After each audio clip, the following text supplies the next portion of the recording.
Welcome to అహి and ఆయు vlogs. ఓం గణేశాయ నమః. నేను ఈ వీడియోలో వినాయక వ్రత కథ గురించి చెప్దామనుకుంటున్నానండి. మన హిందువుల తొలి పండుగ వినాయక చవితి. ఏ కార్యక్రమం చేపట్టినా తొలి పూజ గణేశుడికి. నిలాప నిందలు పోగొట్టే వినాయక కథని చదివినా పుణ్యమే, విన్నా పుణ్యమే.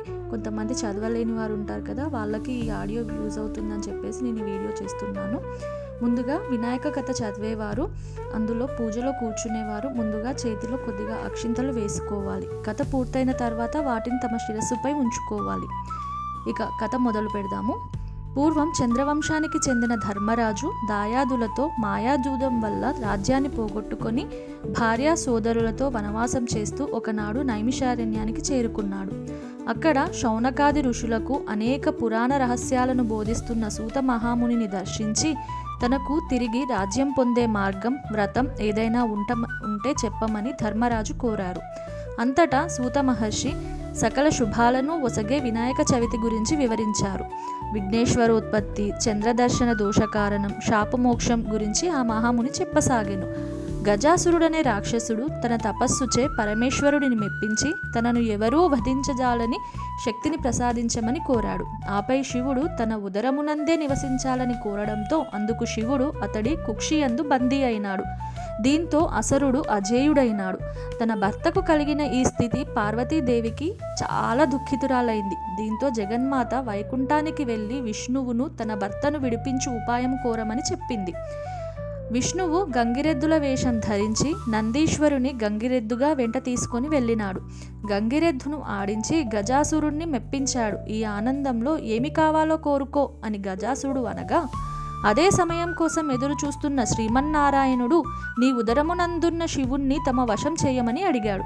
తనకు అంత్యకాలము దాపురించినదని గుర్తించిన రాక్షసుడు ఆడిన మాట తప్పకుండా కుక్షియందున్న శివుని ఉద్దేశించి, ప్రభు, శ్రీహరి ప్రభావంతో నా జీవితం ముగియుచున్నది. ప్రాణం విడిచిన తర్వాత నా శిరస్సు త్రిలోక పూజిత మగునట్లు నా చర్మమును నిరంతరము నీవు ధరించునట్లు అనుగ్రహించవలసినది అని ప్రార్థించి తన శరీరమును నందీశ్వరుని వశము చేశాడు. నందీశ్వరుడు ఉదరమును చీల్చి శివునికి విముక్తి కలిగించాడు. శివుడు గజాసురుని శిరస్సు, చర్మం తీసుకొని స్వస్థానోన్ముఖుడైనాడు. తన భక్తుడైన గజాసురుని కోరిక మేరకు అతడి ఉదరంలో ఉన్న పరమేశ్వరుని శ్రీ మహావిష్ణువు విముక్తి కల్పించడంతో భర్త రాకకు పార్వతి కైలాసంలో ఎదురు చూస్తుంది. శివుడి కోసం ఎదురు చూస్తూ స్నానానికి సిద్ధమైంది. స్నానానికి వెళుతూ దేహానికి నలుగు పిండిని అద్దుకుంది.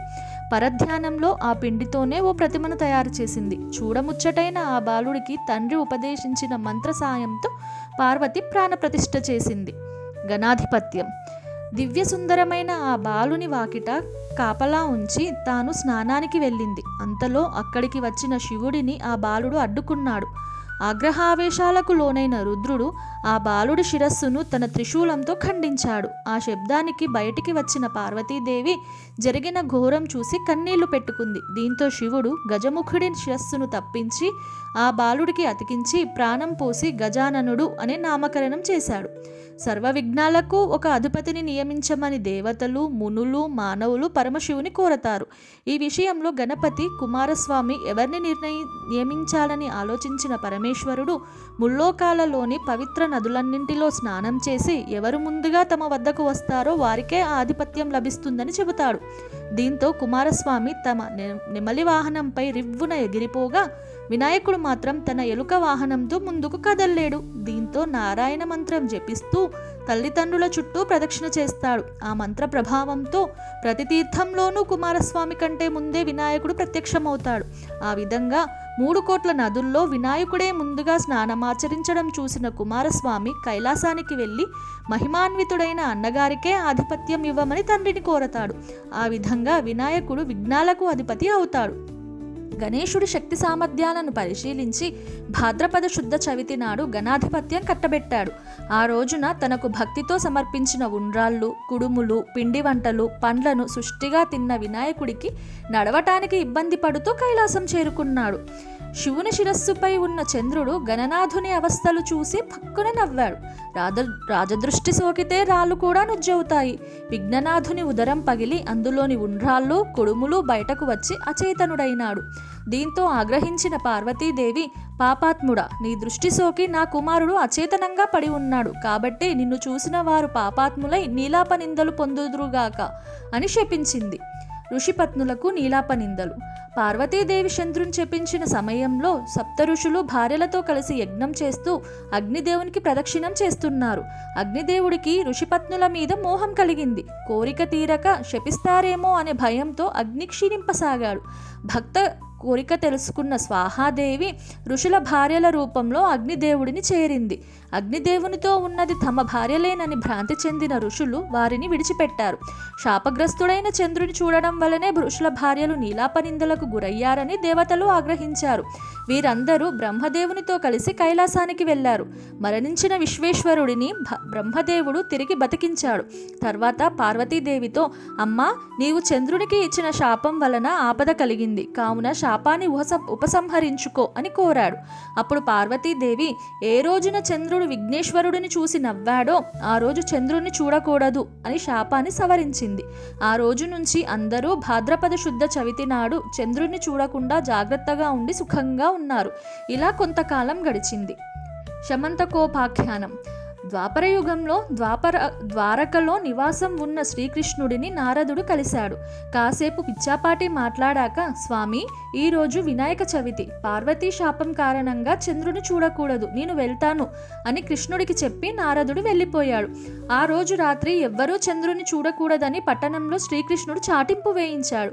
శ్రీకృష్ణుడికి పాలంటే ఇష్టం. ఆ రోజు రాత్రి శ్రీకృష్ణుడు ఆవు పాలను తాగుతుండగా పాత్రలోని పాలలో చవితి చంద్రుడి ప్రతిబింబాన్ని చూశాడు. దాంతో తనకెలాంటి అపనింద వస్తుందో అని చింతించాడు. కొన్ని రోజులు గడిచాయి. సత్రాజిత్తు సూర్యుని వరంతో శమంతకమణిని సంపాదించాడు.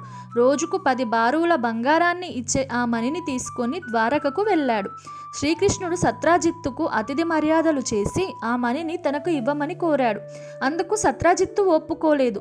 తర్వాత ఒకరోజు సత్రాజిత్తు తమ్ముడు ప్రసేనుడు శమంతకమణిని మెడలో వేసుకొని అడవికి వేటకు వెళ్ళాడు. అడవిలో ఒక సింహం ఆ మణిని చూసి మాంసం యొక్క ముక్క అనుకొని ప్రసేనుణ్ణి చంపింది. మణిని నోట కరుచుకొని పోతున్న సింహాన్ని జాంబవంతుడు చంపాడు. శమంతకమణిని కొండగుహలో ఉన్న తన కూతురు జాంబవతికి ఆట వస్తువుగా ఇచ్చాడు. మరుసటి రోజు సత్రాజిత్తు తమ్ముడి మరణ వార్త విన్నాడు. శ్రీకృష్ణుడే తన తమ్ముడిని చంపి శమంతకమణిని అపహరించాడని నిందించాడు. శ్రీకృష్ణుడు అది విన్నాడు. భాద్రపద శుద్ధ చవితి రోజు చంద్రబింబాన్ని చూసిన దోషం వల్ల తన మీద నింద పడిందనుకున్నాడు. శమంతకమణిని వెదుకుతూ అడవికి వెళ్ళాడు. ఒక చోట ప్రసేనుడి శవం కనిపించింది. అక్కడి నుంచి సింహం అడుగులు కనిపించాయి. వెదుకుతూ వెళ్ళి ఒక పర్వత గుహలోకి ప్రవేశించాడు. అందులో ఉన్న ఉయ్యాలకు కట్టిన మణిని చూసి దానిని తీసుకుని బయటికి రాసాగాడు. వెంటనే జాంబవతి పెద్దగా ఏడవసాగింది. కూతురి ఏడుపు విని జాంబవంతుడు కోపంతో శ్రీకృష్ణుడిపై యుద్ధానికి తలపడ్డాడు. వారిద్దరి మధ్య 28 రోజులు యుద్ధం జరిగింది. జాంబవంతుని శక్తి తగ్గిపోయింది. దానితో యుద్ధం చేస్తున్న శ్రీరామచంద్రుడని జాంబవంతుడు తెలుసుకున్నాడు. త్రేతాయుగంలో జాంబవంతుడు శ్రీరాముడితో యుద్ధం చేయాలని కోరాడు. ఆ కోరికను ఇప్పుడు శ్రీకృష్ణుని రూపంలో వచ్చి తీర్చాడని గ్రహించాడు. శ్రీకృష్ణుడికి నమస్కరించి శమంతకమణితో పాటు తన కుమార్తె జాంబవతిని కూడా ఆయనకు సమర్పించాడు. శ్రీకృష్ణుడు శమంతకమణిని తెచ్చి సత్రాజిత్తుకు ఇచ్చాడు. నిజం తెలుసుకున్న సత్రాజిత్తు తనను క్షమించమని శ్రీకృష్ణుడిని వేడుకున్నాడు. తన కుమార్తె సత్యభామను ఇచ్చి వివాహం జరిపించాడు. శమంతకమణిని కూడా శ్రీకృష్ణుడికి ఇచ్చాడు. ఆ సమయంలో అక్కడకు వచ్చిన మునులు శ్రీకృష్ణుడితో, మీరు సమర్థులు కనుక మీపై పడిన నిందను పోగొట్టుకోగలిగారు, మా వంటి వారికి ఏది గతి అన్నారు. భాద్రపద శుద్ధ చవితి నాడు యథావిధిగా వినాయకుని పూజించి ఈ శమంతకోపాఖ్యానాన్ని విని అక్షింతలు తలపై వేసుకున్న వారికి ఆ రోజు చంద్రదర్శనమైనా కూడా అపనిందలు కలగవు శ్రీకృష్ణుడు చెప్పాడు. ఆనాటి నుంచి ప్రతి సంవత్సరం భాద్రపద శుద్ధ చవితి రోజు దేవతలు, మహర్షులు, మనుషులు తమ శక్తికి తగినట్లుగా గణపతిని పూజించి తమ కోరికలు తీర్చుకుంటున్నారు. ఈ కథను చదివి గాని విని గాని తలపై అక్షింతలు వేసుకొని వినాయక వ్రతాన్ని ముగించాలి. దీనితో వినాయక వ్రత కథ సమాప్తం. అందరికీ వినాయక చవితి శుభాకాంక్షలు. And please subscribe my channel. Thank you for watching. ఈ వీడియో మీకు చాలా ఉపయోగపడుతుంది అని నేను అనుకుంటున్నాను. థ్యాంక్ యూ ఫర్ వాచింగ్ అండి.